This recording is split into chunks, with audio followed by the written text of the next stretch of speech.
So I really want to ask you about the connection between stress, hormones, and this stubborn weight gain. Because women, you talked a lot about the amazing intricacies of fasting.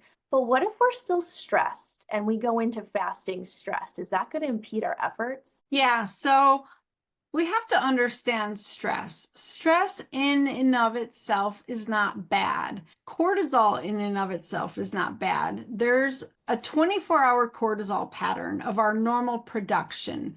And cortisol is another steroid hormone. It comes from cholesterol, and our adrenals make cortisol every morning when we wake up. So that is our actual natural cup of coffee. It gets us out of the bed in the morning and it gets us going. If you've ever had a 24-hour cortisol pattern test done with urine or saliva, you see this rise within the first half hour of wakening.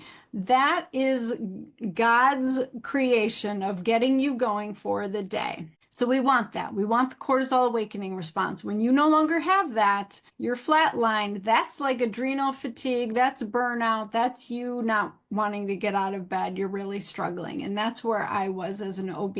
So in and of itself, stress is not bad. It's like you cut yourself, you cut your arm, you're going to have an inflammatory response. That little response is not bad either. But when we have that chronically ongoing all of the time, imagine 100 cuts on your arm. You're chronically inflamed.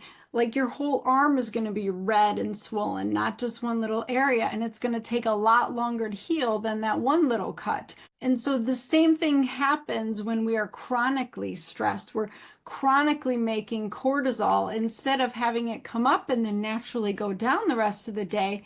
It keeps going up and it keeps going up and it keeps going up, and then it never gets back down to baseline. So we're way up here with all this cortisol production, and that creates hundreds and hundreds of little cuts on our gut. They're not on our arm from a knife, they're on our gut from the actual chemical. And this creates leaky gut.